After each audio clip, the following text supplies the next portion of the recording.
Seeing as we have quorum, this meeting is officially called to order. Please rise for the Pledge of Allegiance.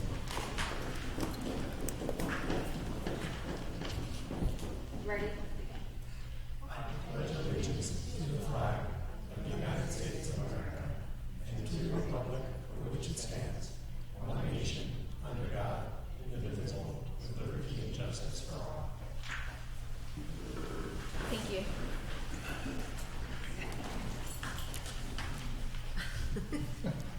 Madam Recording Secretary, may you please take roll call?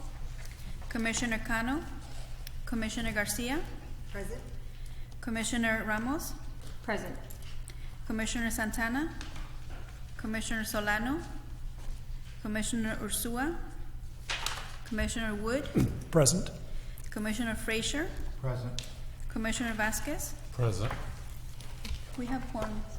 Thank you. This is time for the Commission to consider matters under the consent calendar. Items include number 1 and 2.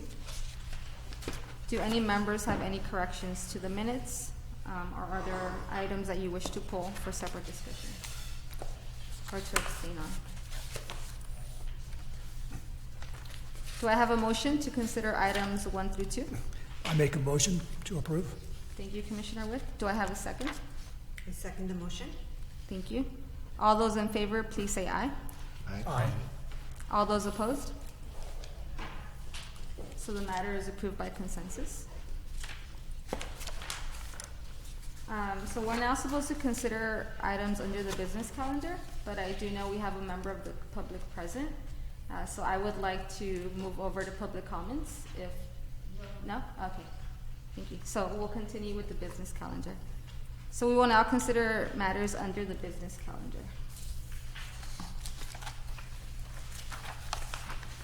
That's item number 3, public hearing on the Consolidated Annual Performance and Evaluation Report.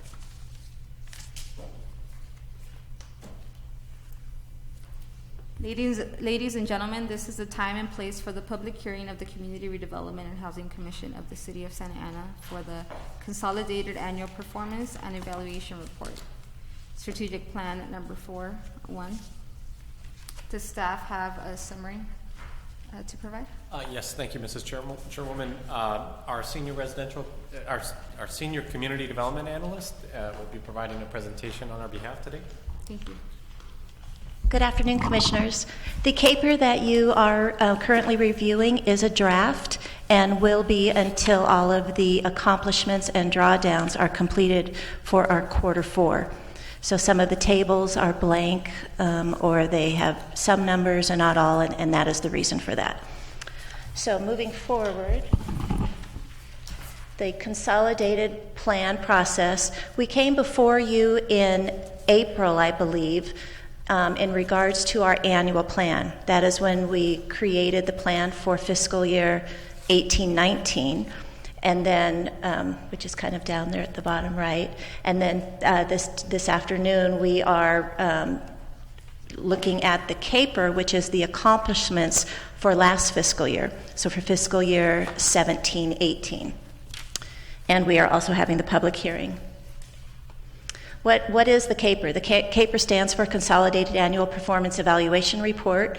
It is a report that is required by HUD in order for us to receive our grant funds each year. We have to do the annual plan at the beginning of the year and then the CAPER at the end of the year.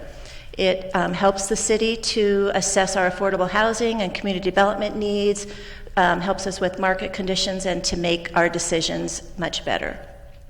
It provides the accomplishments on our objectives in meeting our 5-year consolidated plan.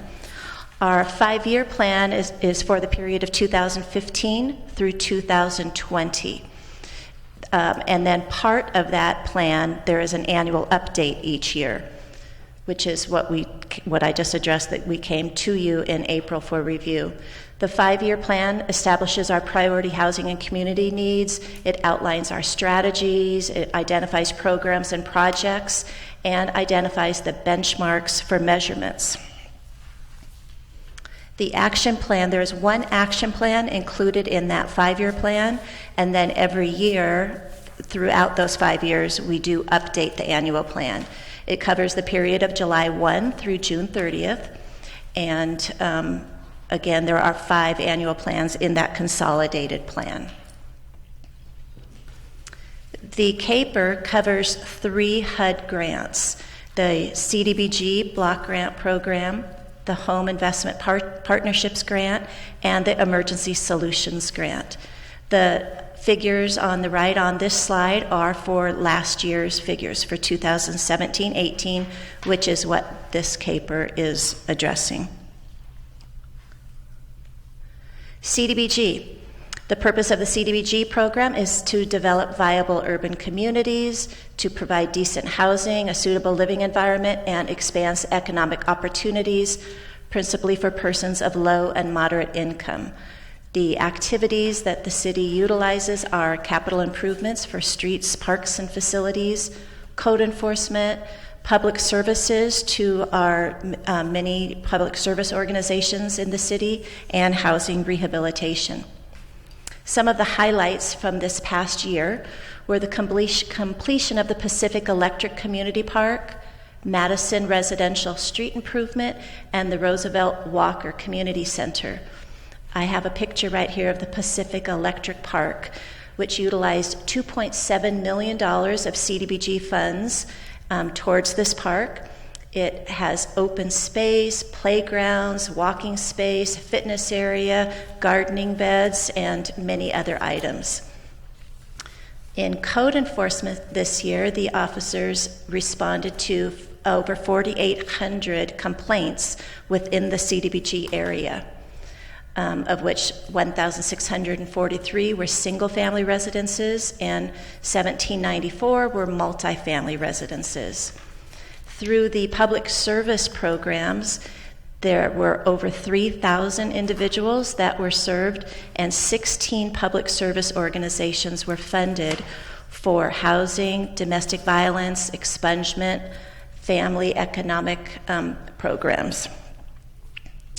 Our home program, the main purpose of the home program is to supply affordable housing for persons of low and very low income. The activities are working with our CHODOs for new construction, single-family owner-occupied rehab, multifamily acquisition and rehab, and our down payment assistance program. A couple of the highlights from this past year was the opening of the depot at Santiago.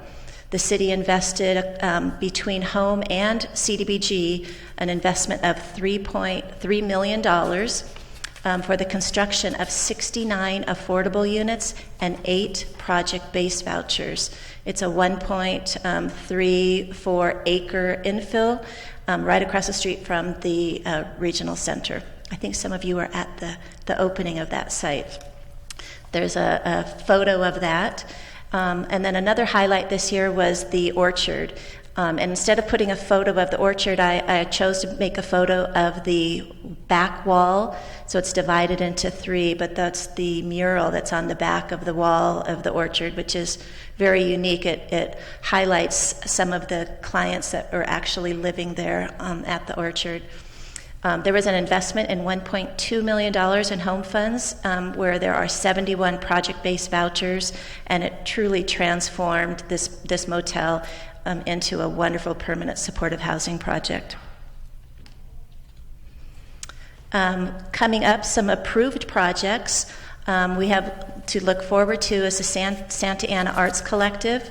It's an investment of $2.7 million in home and CDBG funds, and some over $5 million in our inclusionary funds for this adapted reuse project to convert an existing building to 57 affordable residential units designed for artists with ground floor commercial and community space. There's a photo of it there, and I understand that they are working right now on some of the seismic conditions that they have going on there, and have actually poured some of the land for what they have for the seismic requirements. The Santa Ana Veterans Village hopes to break ground later in the year. This is an investment of $343,000 in home funds with 75 project-based vouchers for a veterans village that has a Spanish revival setting to a permanent supportive housing development for homeless veterans. All the residents will be receiving wraparound services from the Department of VA by Step Up on Second. The wraparound services are very similar to what is provided over at the Orchard. And then on to emergency solutions. The purpose of the ESG program is to assist individuals and families quickly regain stability in permanent housing after experience a housing crisis or homelessness. We're able to utilize the funds in 4 activities: homeless prevention, street outreach, shelter, and rapid rehousing, and then also utilize a portion of the funds for data collection. In 2017-2018, we assisted over 400 individuals in just the street outreach program, over 1,300 individuals in shelter, 54 individuals in the housing prevention program, and 28 individuals in the rapid rehousing program. Again, these are all Santa Ana residents. Also in 2017-2018, we utilized some of our unspent funds from the previous year and redirected those to a program for individuals that were residing out on the Plaza of the Flags. Our timeline for the CAPER is that there was a publication on August 7th in 3 of our papers, our Vietnamese, Spanish, and the English newspapers. This evening we are having the public hearing, and there is a 15-day public hearing period from August 20th through September 5th. The City Council will have the final document on September 18th, and then we will be submitting this to HUD on September 28th. That is the CAPER. Do I have any questions, or do you have any questions that I can answer for you?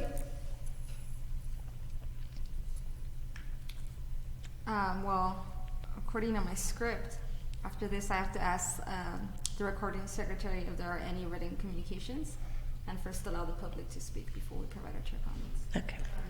None? Thank you. Now we would like to hear from the public. If you wish to speak, please complete a request to speak form and provide it to the recording secretary. Step forward to the podium. You may voluntarily state your name and address, and please be kind enough to limit your comments to 3 minutes. Is there anybody present that would like to speak on the subject? No? Okay, seeing as there are no members of the public that would like to speak on the subject, are there any comments from our commissioners? Any questions for the staff? I'll start off with the commissioner. Thank you, Madam Chairwoman. If I could go ahead and start. I've got quite a few, and I'll try to get through them very quickly. I think, Terry, you may have touched on a couple of them. For instance, if I start from the bottom, one of my questions was, when was this final? And you said it's September 18th. But that would mean that we're not going to see a final version of the report before it goes to the City Council, correct? That is correct. So we just see this one, which is really incomplete.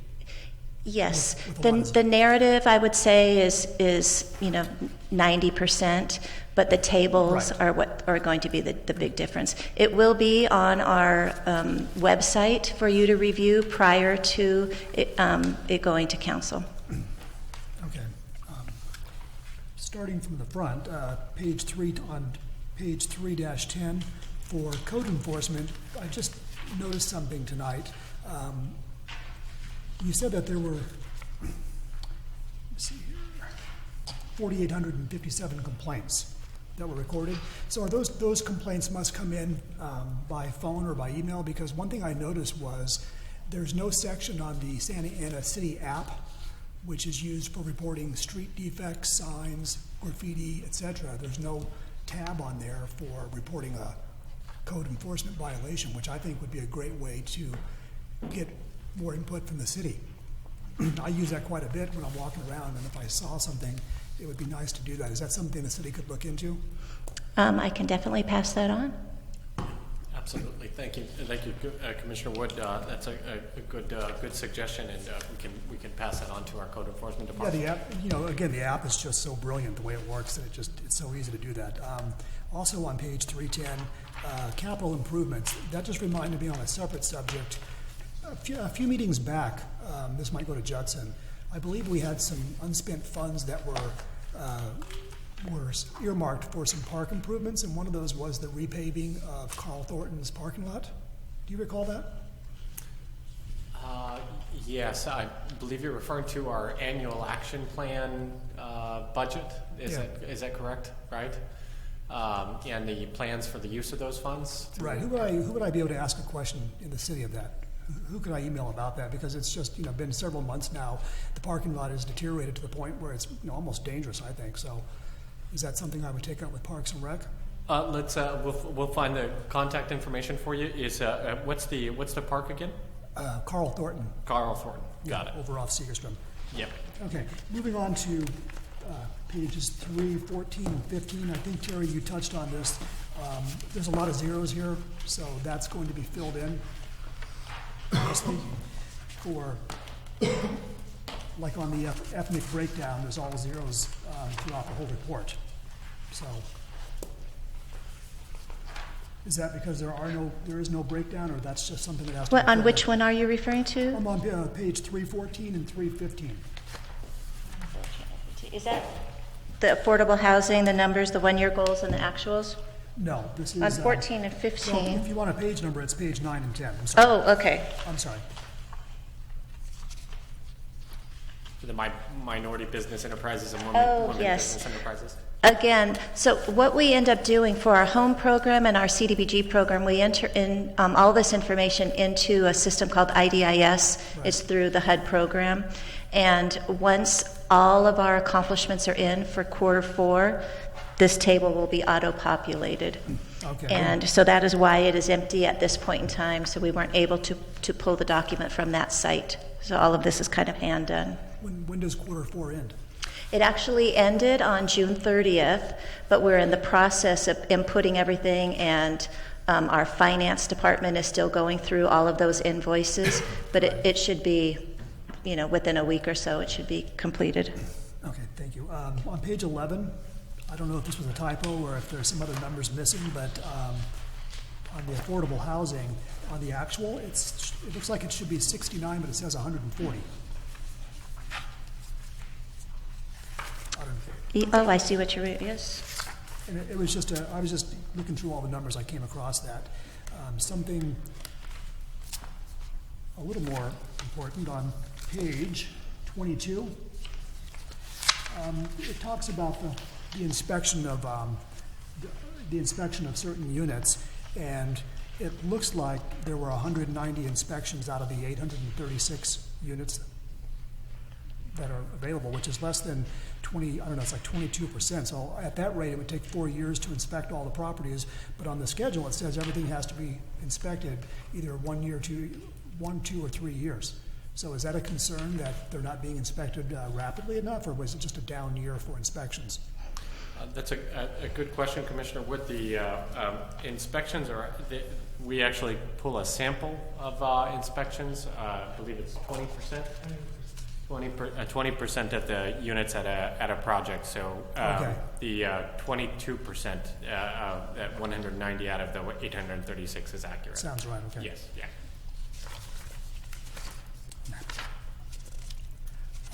You really read this. This is great.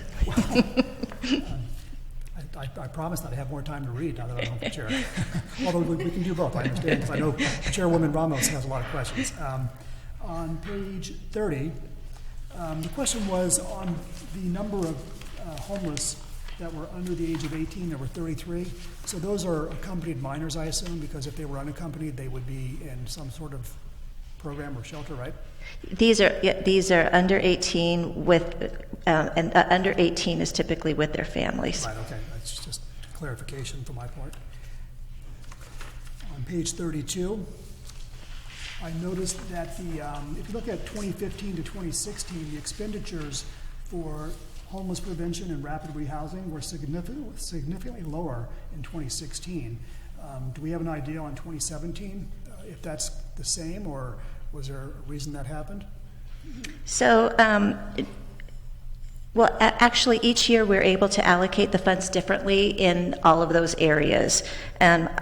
I probably could have put this in, but I wanted to be sure that it was actually the final numbers. But it's actually similar. Similar to 16 or 15? To 16. Let me see. Because it would just, I guess my question would be, if that's the case, with the homeless situation having increased and gotten worse, why is the city allocating less for prevention and for rapid rehousing in a growing crisis? The rapid rehousing dollars are more difficult to house people with, is what we always are hearing from our service providers. Those are the individuals who are literally homeless, and it is a much harder process to spend those funds. The homeless prevention funds are easier, but then again, I was talking to another service provider this year who said, gosh, every year it goes back and forth and back and forth. So they make a prediction based on what they think, and we're able to fund it off of that. The city has an interest in funding both homeless prevention and rapid rehousing. We see a value in keeping people from becoming homeless, but we also want to put those dollars into the rapid rehousing and to get those individuals off the streets as soon as possible. Okay, thank you for that clarification. And then I'm trying to hurry up here. On page, I can't see a page number here, 45, I believe, where we start the activity report for the disbursement of CDBG funds by entity. I'm curious what period this covers, and I believe in looking at these that the funding for each of these recipients started either in December or January. Is that right? You're talking about the attachment 1? Yes. This is for the document was run on August 17th, so that's why it is not the final document, but it is for the fiscal year of July 1, 2017 through June 30th, 2018. Then I guess we'll find out when we get the final report, because I noticed 4 entities, Unidos, Wise Place, YMCA, and Legal Aid, that had not had any expenditures, either zero or very little. So again, some of that is because all the accomplishments have not been entered into the system. And this is all downloaded from the system that is not complete at this point in time. I understand that, but I guess it's concerning that it's quarter 4, and these 4 entities haven't spent any money. Or maybe you're saying it just hadn't been caught up on the. So it was the actual dollars that you saw versus their. Correct. If you look on.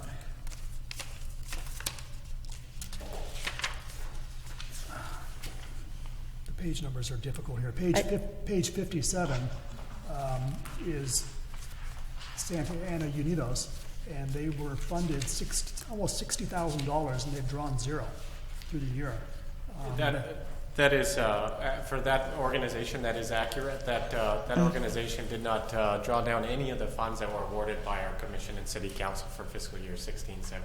Are they going to? 17-18. So I guess that gets to my other question. If these funds aren't drawn out by these entities, what happens to that money?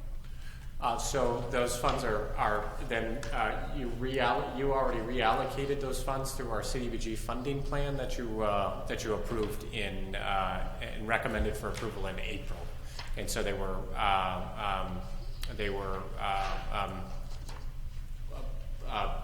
added to that pool of resources. Unidos was added to a pool that we approved. And how about Wise Place? Now Wise Place didn't. Wise Place, what page? Yeah, I do see Wise Place on here too, and I know that was something that we were going to be looking into.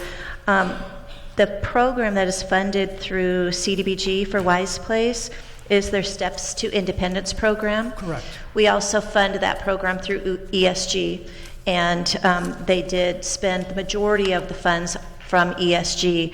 But I know that when the Safe Place opened, the staff were kind of redirected, and so I'm wondering if that's why they didn't spend all their CDBG money.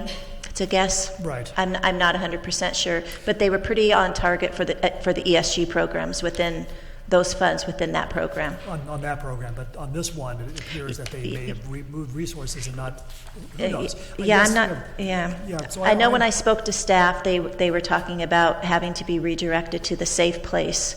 So that might have been a problem, but we are going to be looking into that. But getting back to my question, because if you add up these 4 entities, and we're in quarter 4, they've spent 0 or very little, and it's over $150,000. If that money is not spent, does it go to next year? Does it come back before this commission? Or because we didn't vote on what would happen to money that wasn't spent by the groups we allocated to? Right. No, thank you for that question. So what we noted also in the staff report and what Terry is communicating is that these numbers aren't final. Understand. Because the quarter 4 invoices and charges for quarter 4 haven't been finalized in IDIS. Just an example, we signed a drawdown request for over $200,000 in CDBG funds today that will now be reflected in this report. But the second question, we can give you a more accurate response on that question after this meeting. Okay. 2 more questions and I'm done. I'm sorry. Thank you.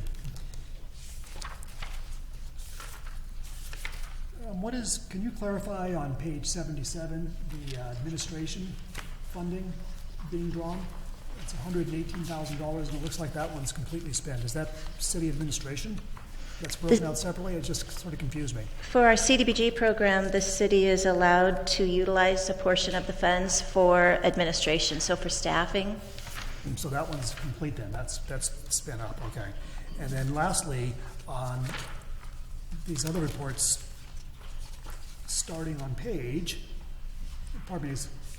attachment number 2, where it talks about the draws and the receipts. It was sort of interesting that all these numbers are broken out. They don't appear to be in any sort of order by date or anything. So I'm curious how they're listed, Terry. If these are just by accounting journal entries, or if there's some method to what we're seeing here on these draws and receipts. And then my second part of the question is, what are these receipts from? Are these receipts of money coming into the program from the state and federal level?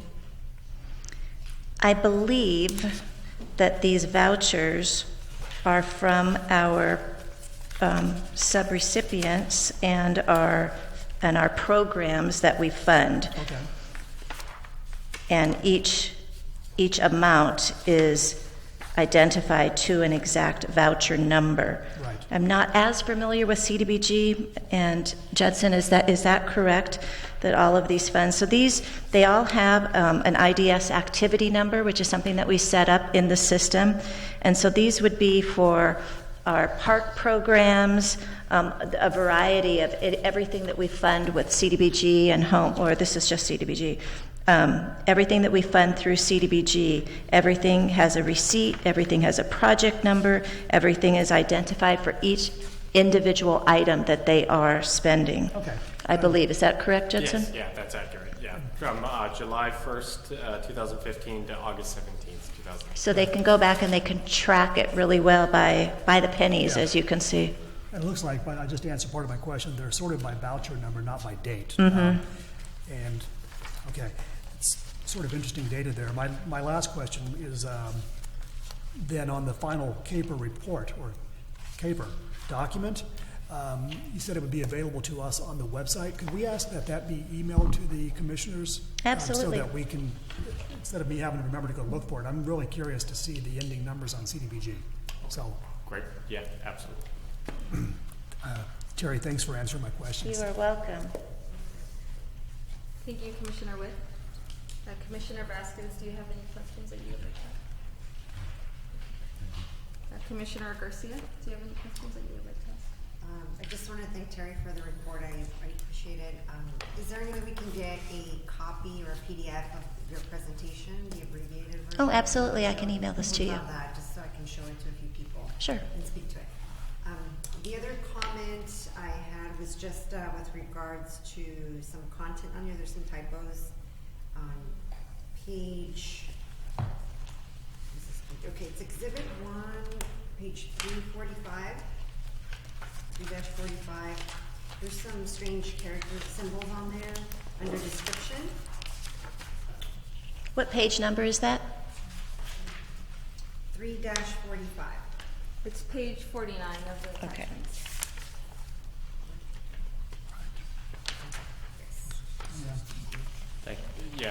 Thank you, Commissioner Garcia, for bringing that to our attention. I think it's just a matter of how that was printed.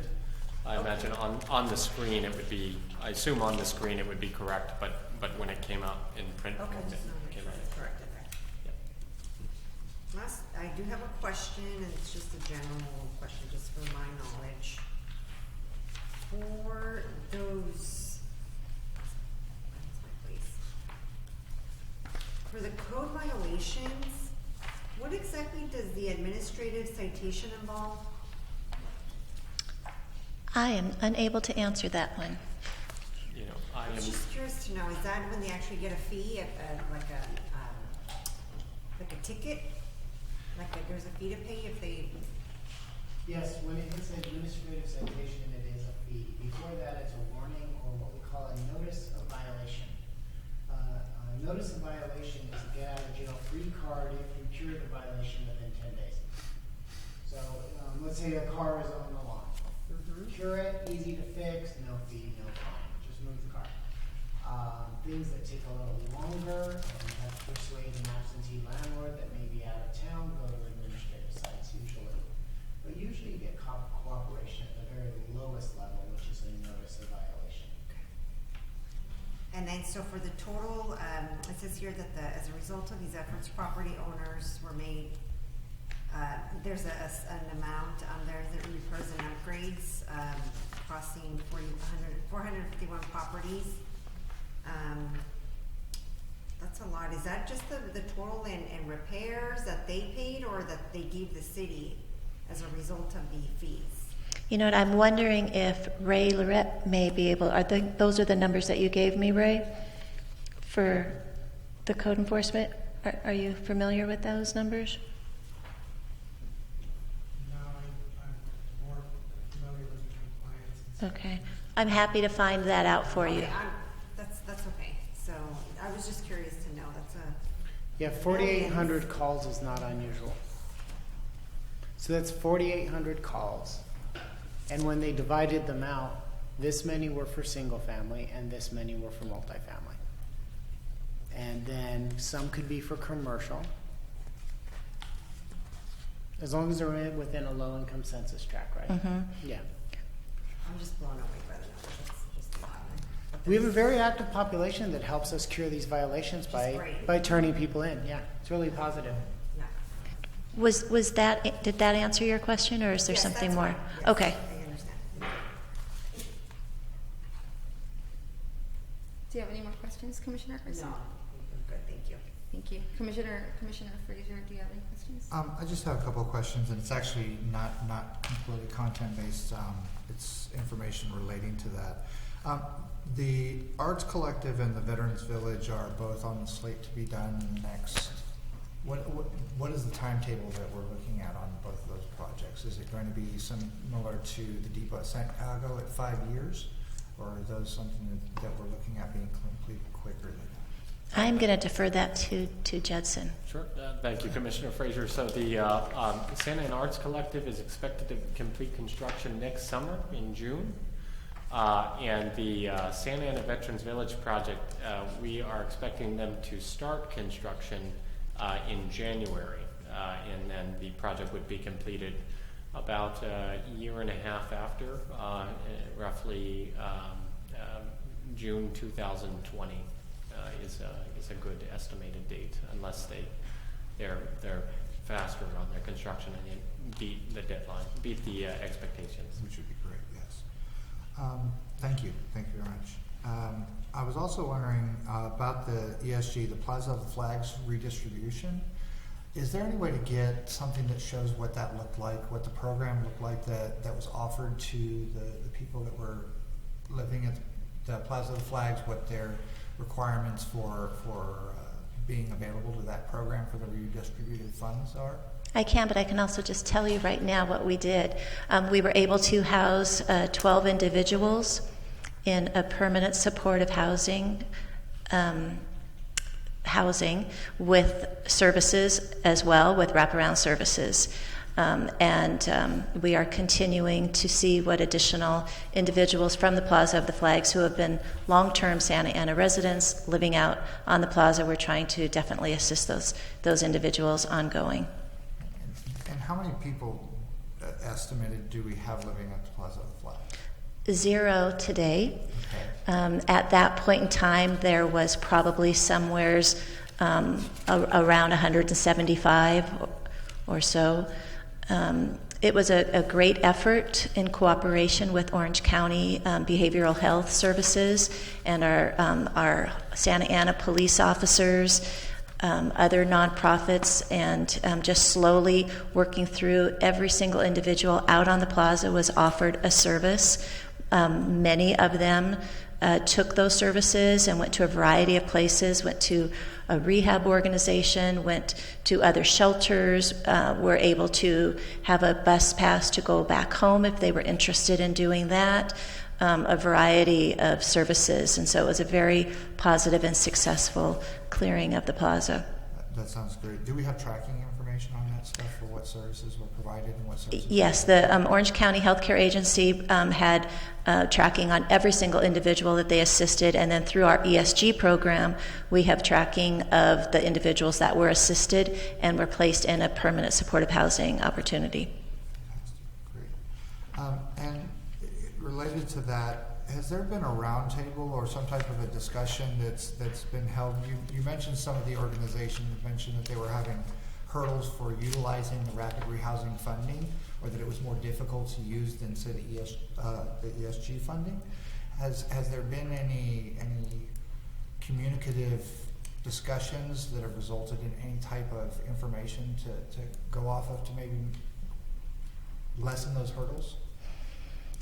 You know, ongoing, the ESG funds are utilized for all of the programs, and as the landscape in the county changes, the funds are available, fortunately, in all of those areas to assist individuals.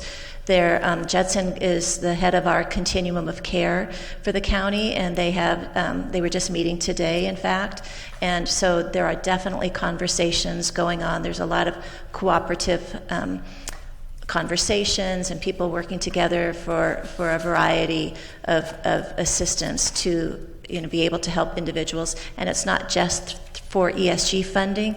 There's a lot of other funding that is out there that is being utilized to provide housing and temporary housing, permanent housing, transitional housing, and services as well.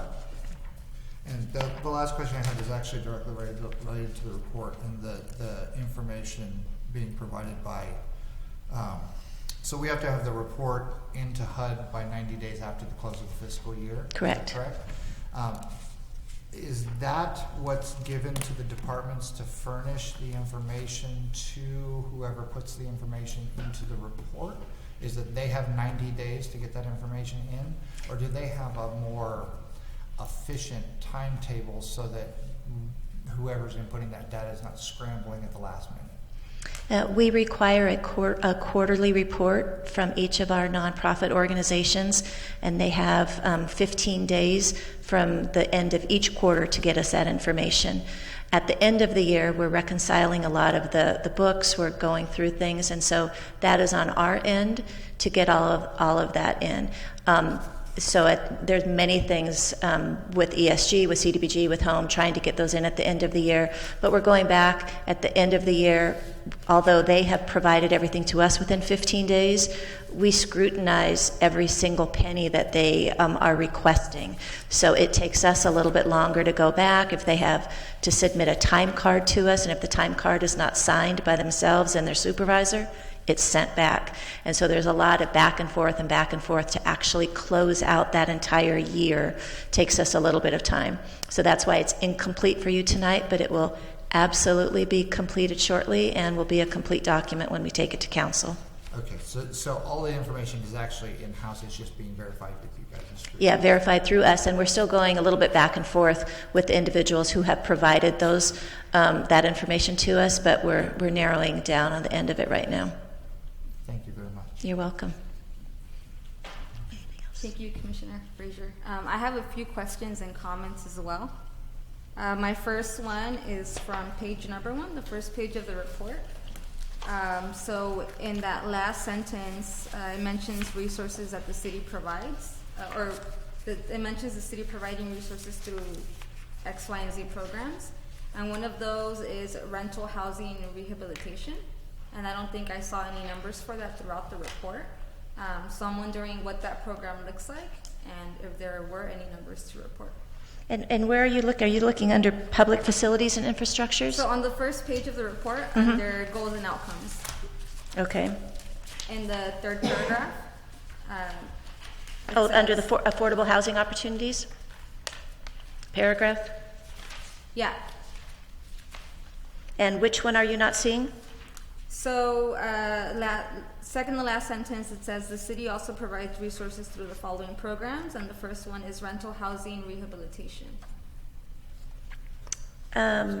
We do have some rental housing rehabilitation. Yeah, so Chairwoman Ramos, are you asking for information on those programs? Or are you Yeah, so asking what does for- that program look like? And are there any numbers for rental housing rehabilitation throughout the report? Or are those all considered the code enforcement?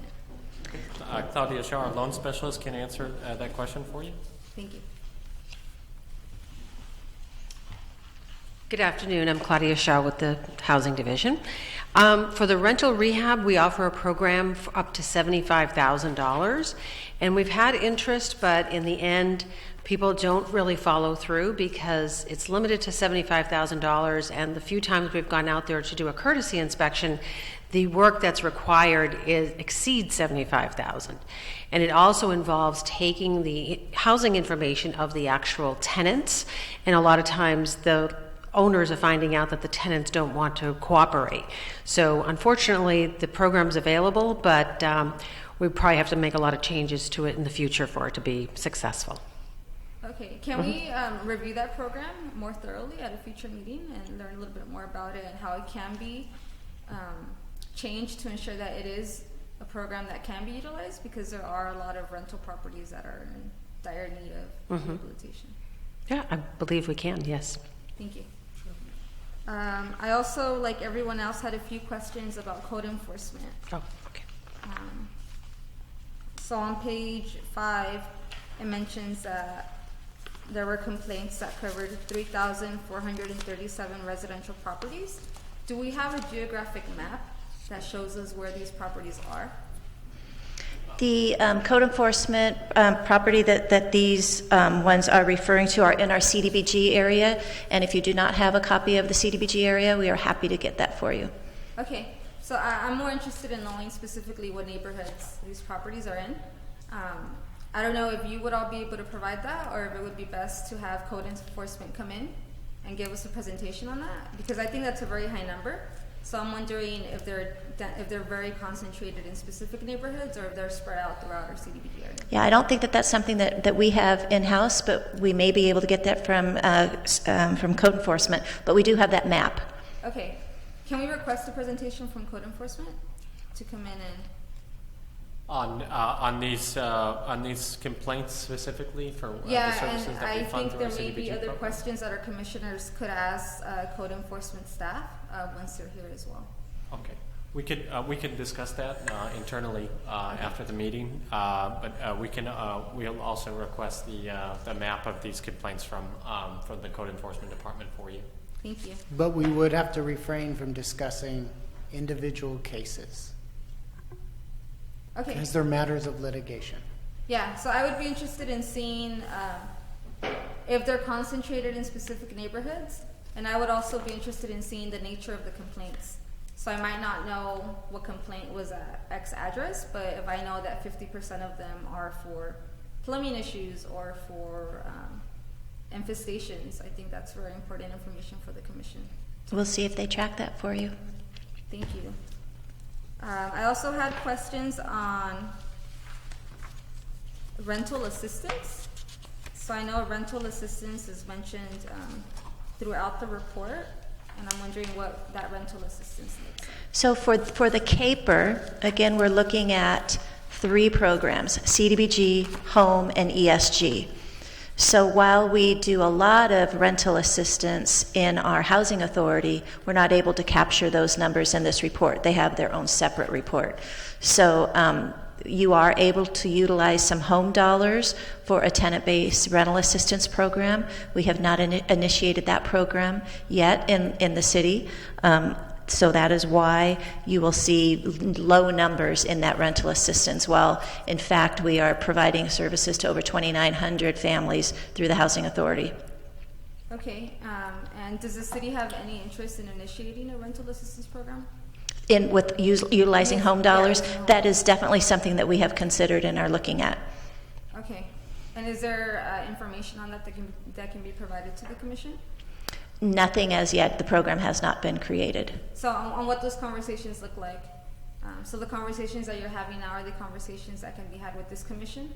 When we get to that point, Yeah, no, not at this time. Not at this Chairwoman Ramos, the city does not have a housing analyst position filled, and that position would be responsible to bring forward any recommendation to create a tenant-based rental assistance program using our home program funds. And at this time, we do not intend to create that program. Okay, so that's something that would be more thoroughly considered once that position has been filled? Yes, and the person has been fully trained. Okay, thank you. I also have a question about the lead-based paint hazards. So that was on page.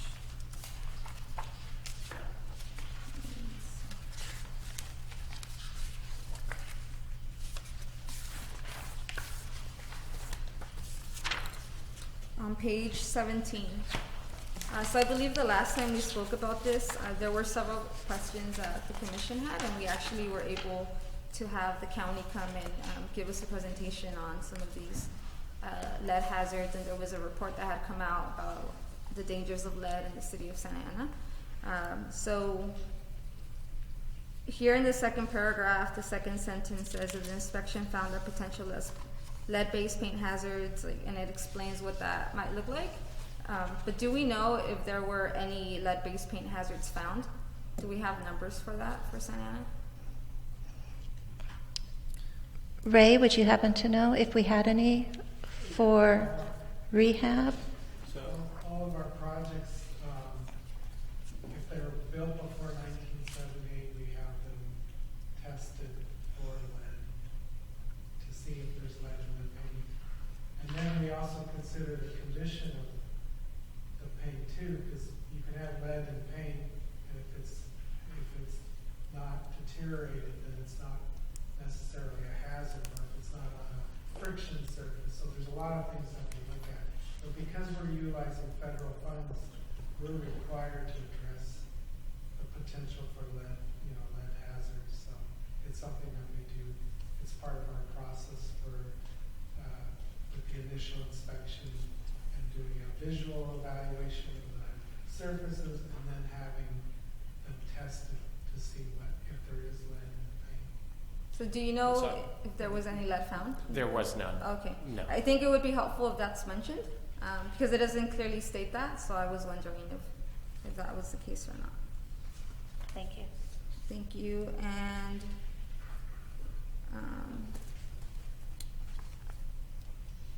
one more question, or maybe more of a comment, but the affordable housing projects that are coming down the pipeline, specifically the Santa Ana Arts Collective, and I forget which other one it was.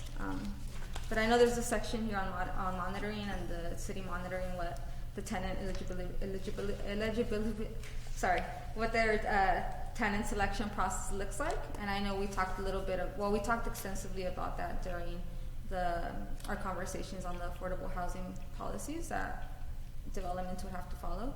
So do we know what their tenant selection process looks like? The selection, I know that we probably have the eligibility. I don't know, do we know the selection? I'll answer that. So for the Santa Ana Arts Collective, Yeah. you're referring to the Santa Ana Arts Collective.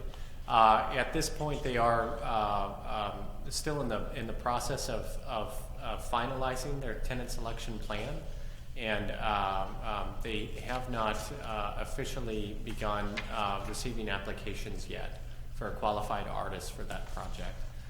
But per the requirements of that, for that project, the qualified artists must be Santa Ana residents who live or work in Santa Ana. So that is a requirement on the project. Okay, and the city closely monitors that process, correct? The city verifies that they're complying with the covenants and the requirements under their loan agreement to serve Santa Ana residents in compliance with the awarded funds that they received. Okay, Yes. great. And I think those are all of my questions. So the only ones that were left unanswered were in regards to the code enforcement inspections and what type of violations those were and what geographic areas. But that's it. Are there any last minute questions from commissioners? I have a question, and this is in regards to the selection process. We spoke about that months ago, and I'm still curious of what it's going to look like. These artists have to bring in their bio, resume, portfolio, etc. Thank you, Commissioner Vasquez. I believe we had answered your question. So you're asking what requirements are there for applicants to the Santa Ana Arts Collective? Well, just one right now, that one is to be Santa Ana resident. That makes perfect sense. But if you funnel it down, in the arts, there's been controversy since who knows when. Educated artists, one that didn't go to college. Is there going to be a point system? Oh, your work's real great, but so give it credit for the fact that you didn't get an advanced degree in art. We could provide you with the tenant selection plan from the developer if you'd like to see that in more detail. And then maybe also the art commission. I would think that they're involved. So the city did not decided not to formally involve our arts commission in the tenant selection process for that project. Really? We felt it would cause a conflict of interest, and there was no necessity for our arts commission to be involved directly in that in the tenant selection process for that project. Okay. Makes sense. And can the information on that tenant selection process be sent out to all commission members? Sure. Yeah, of course. Thank you. Are there any additional questions? I have one, please. Thank you, Madam Chairwoman. Terry, there was one, I actually skipped over one of my questions, believe it or not, and it's one I meant to ask last year. On page 31, it talks about a collaborative, the Orange County ESG Collaborative, with the cities of Anaheim, Garden Grove, and Orange, or the County of Orange and Santa Ana, have made this collaborative and one of the goals was to talk about practices and procedures on how best to allocate ESG funds. So, three-party question: how often does this collaborative meet? Who represents our city? And were there any recommendations on improvements to ESG allocations? We meet during certain times of the year. We're meeting probably once a month, and other times it's probably every 3 months. If and when we will be releasing a RFP this coming year, we will be looking for a commissioner to sit on that committee, and so you might be interested in doing that. But the cities of Garden Grove, Anaheim, and Santa Ana sit together, as well as the County of Orange, and we do the application process together. and the interviews together. We review everything. Each city does make their own recommendation on to how they're utilizing those funds, but it is nice to know what the other cities are doing so that we can make sure that we're all helping each other, and we're also able to share information. If a new nonprofit has applied to the city of Santa Ana, we don't know anything about them except for their application, and yet the city of Anaheim has worked with them for years. They're able to share that information with us. But in regards to the city of Anaheim and Garden Grove does not dictate how the city of Santa Ana is going to utilize their funds, but we like to be able to spread it out. As an example, if the County of Orange says to us, next year we are going to be funding rapid rehousing only, then we'll say, oh, okay, that's good to know, because then maybe we don't need to fund as much if the county is doing it. And so it's just information. It just kind of helps us make that decision. But it is the board, and we do look for a commissioner to sit on that committee that is actually making those recommendations that then go before the city council to do the final approval. Okay. Thank you very much. Mm-hmm. I have no further questions. Thank you all for your questions. Seeing as there are no more questions and there were no public comments, the public hearing is now closed. Okay, we're now moving on to comments. Public comments. Does the public have any comments they wish to share with the commission? Please know that you have 3 minutes to speak. Seeing as there are none, I will now move on to staff member comments. Does staff have any comments they wish to share with the commission? Sure, Ramos, before we go forward, we actually needed to vote on Vote that to last close item. that. Okay. So going back to the business calendar, item 3, do I have a motion to approve item number 3, Consolidated Annual Performance and Evaluation Report? I still make the motion to approve. Thank you. Does anyone second the motion? I second the motion. Thank you. All those in favor, please say aye. Aye. All those opposed? The matter is approved by unanimous consent. So now moving on to comments. Seeing as there are no public comments, we will move on to staff member comments. Does the staff have any comments they wish to share with the commission? Yes, thank you, Chairwoman Ramos. So a couple comments. Just want to report that the City Council, following our last commission meeting, our City Council approved a home loan agreement with the Santa Ana Veterans Village project for $352,000 at last night's City Council meeting. This will allow the project to close on their financing before the end of the calendar year and begin construction at the beginning of next year. The City Council also approved an agreement with Kaiser Marston Associates as our affordable housing advisor for $200,000 over the next 3-year period. And in addition, as recommended by our commission in July, City Council approved and received and filed our Housing Division quarterly report and our Housing Authority quarterly report. I also want to report one piece of good news and one piece of bad news. So starting with the bad news, I received an email today notifying me that Commissioner Solano is requesting to resign from the commission. She's entering her senior year and taking 6 AP classes, so very, very tough schedule. And so we are going to wish her the best of success in her senior year and going off to university.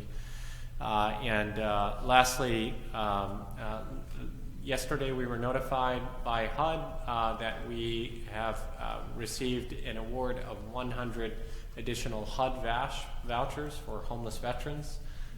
This supplements our existing awards, our other awards that we've received of VASH vouchers, of the 75 that are being allocated to the Veterans Village project, the 100 that we received last year, and now this is a new 100 additional HUD VASH vouchers.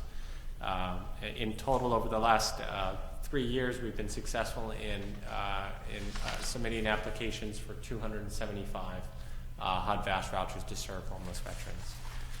With that, Chairwoman Ramos, I don't have any additional comments. Thank you. Do any other members of the staff have comments at this time?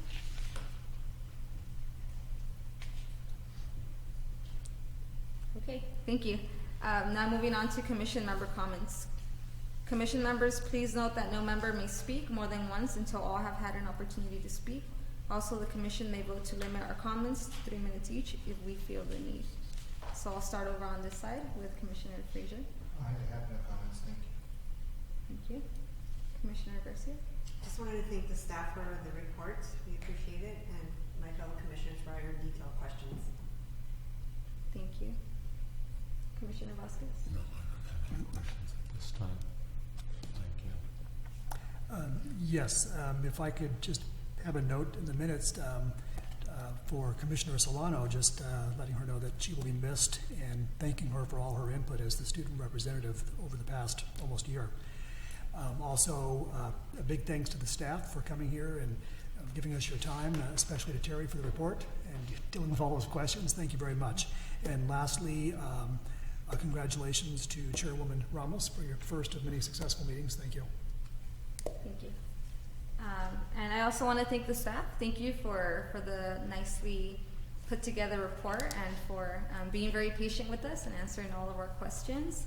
I also want to echo Commissioner Wood's comments about former Commission Member Solano. She will be missed and we wish her the best. And in relation to that, do we have a minimum age requirement for student representatives on this commission? It's a high school student is the requirement.